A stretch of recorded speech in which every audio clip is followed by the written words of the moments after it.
life process part 1, where we have learnt about what the life process is, under which the 3 essential life processes, that is nutrition, respiration and transportation and excretion.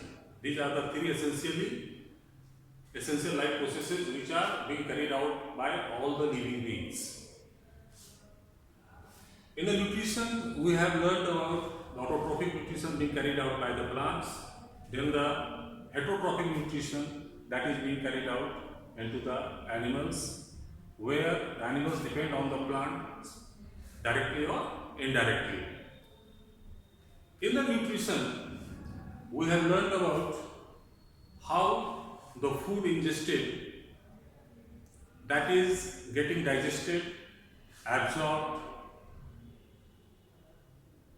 digested, and after the absorbed food that is being carried out to the various cells, where the next step, that is the assimilation or the utilization part, that is taking place, and that requires the food to reach into the cells and also the presence of oxygen, where the glucose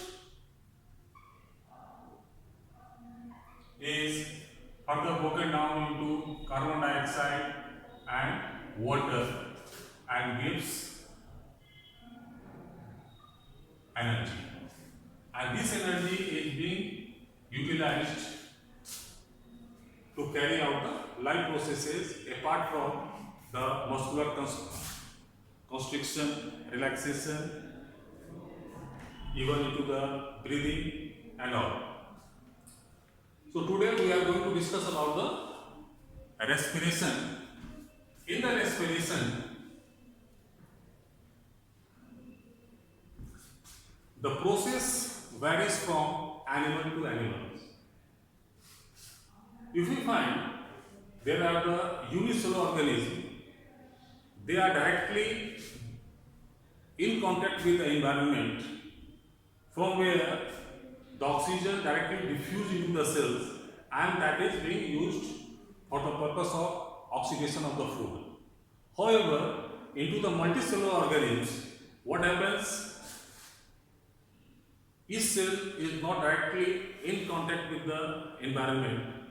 So, oxygen has to be obtained from one point and is needed to be transported to the different cells where the further oxidation process will carry out.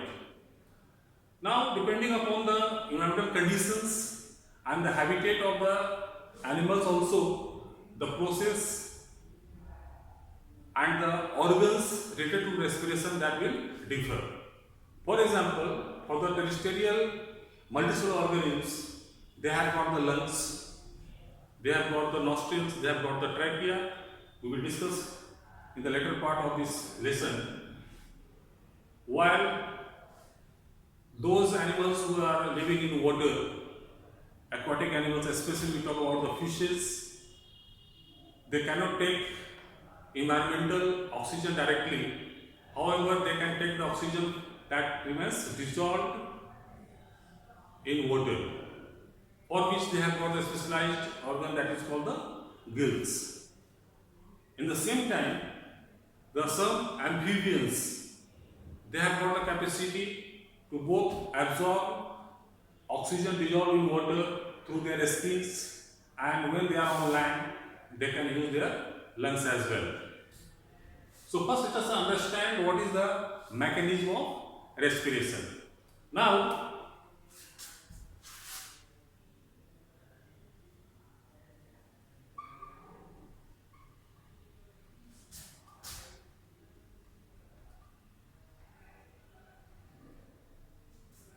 mechanism of respiration. Here I must tell you one thing, that energy that remains involved with the food in the form of ATP. This can be written as ATP plus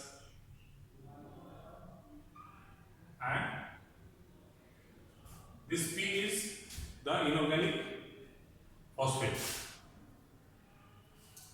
Now this ADP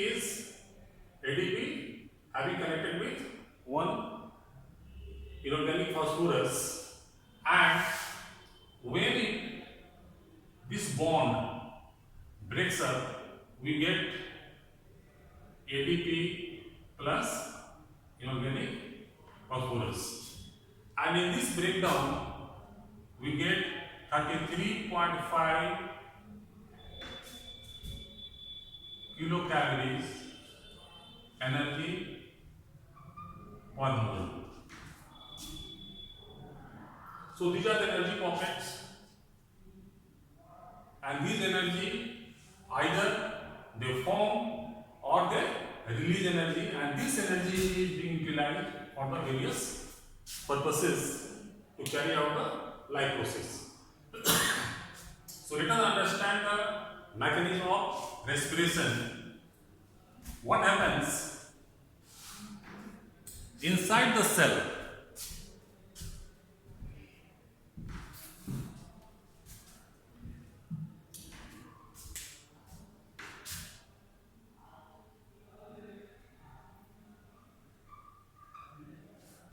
We find that is the carbohydrate that came out of the digestion product like the glucose, and that glucose is soluble form and that reaches into the cells.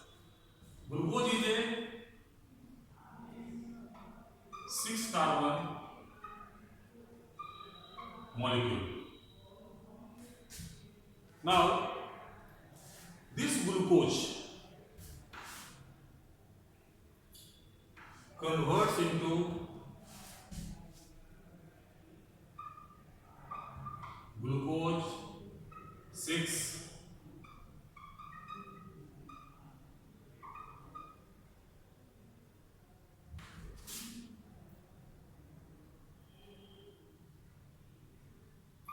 glucose 6 phosphate. This process is known as glycolysis, carried out into cytoplasm. Here what happens?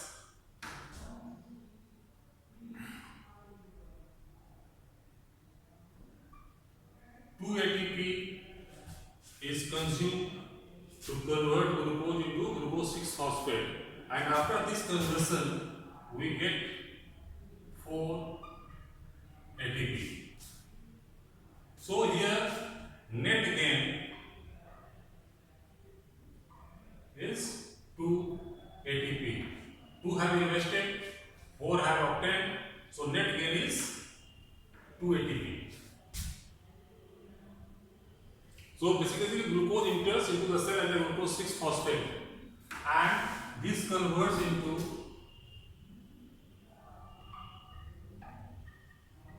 pyruvate, that is 3-carbon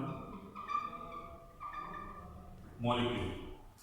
So up to this one, this is called the glycolysis that occurs into the cytoplasm, and this is common with all the animals. Thereafter, when once the pyruvate forms, depending upon the availability of the oxygen, what further happens?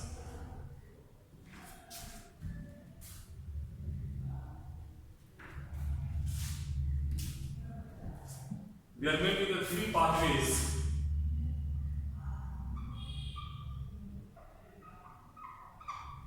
Simply you can write here glucose to pyruvate, that is glycolysis in cytoplasm and gain of 2 ATP. Now this pyruvate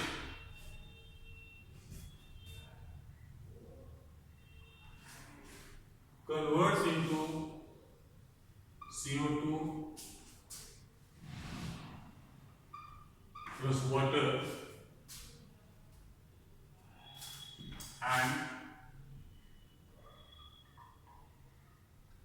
energy in the form of ATP. This occurs in mitochondria when oxygen is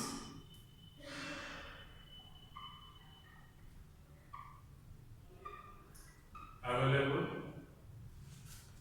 in plants and animals. And this energy is 36 ATP. However, if oxygen somehow it is not available, and the consequences I will let you know afterwards. So that is when oxygen is not available in animals. I'm talking about the animals when oxygen is not available. So this process will conduct in cytoplasm itself. It will not enter to the mitochondria, and this will convert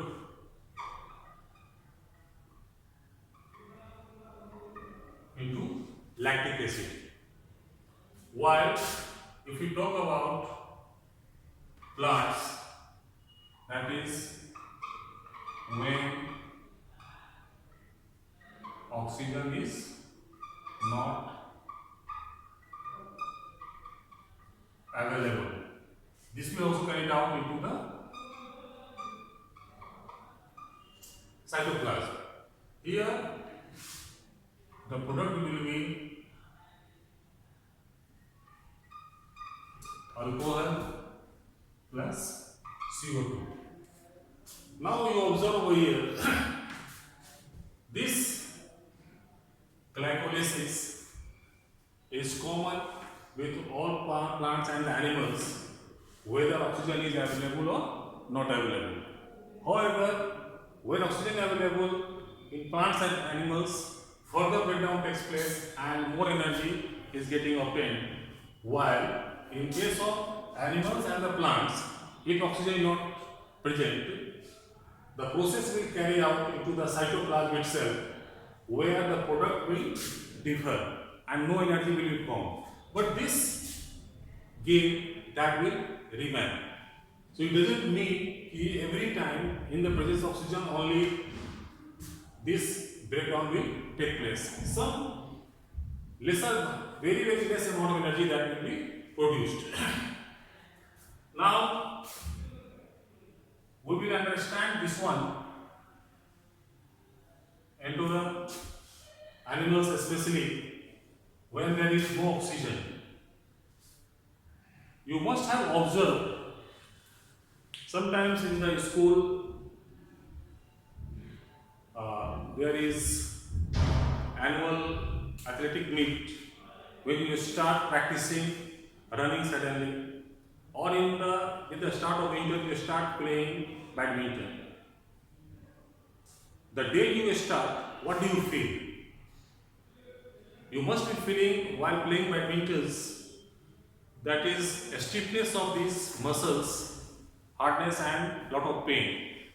Also, you must have felt the stiffness of the thighs, these muscles, and this is because of the fact these parts which are not acquainted with the less oxygen, and whatever the energy was present that has been invested, thereafter less oxygen was there, and this kind of process of respiration is carried out, and that caused the accumulation of the lactic acid into the muscles, and this caused a stiffness of the muscles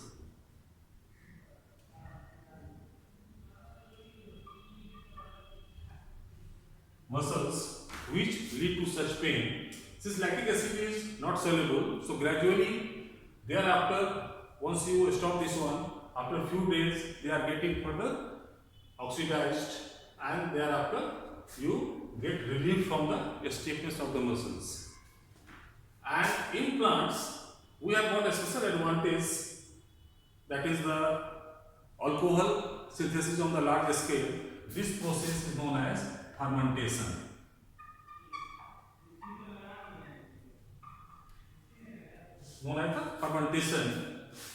And without oxygen, if this respiration is carried out, this is called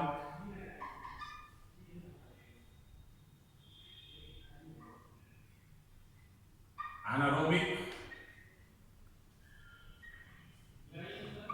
respiration, while this process is called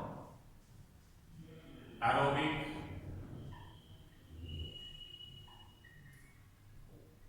respiration. So this is the pathway or the mechanism through which the glucose is being used to get the required energy through the process of respiration. So just you go through whatever content you are available, and with this understanding the difference between aerobic and anaerobic respiration, and this will be your assignment, just to find it out. Thereafter we will discuss further in the next class. Thank you.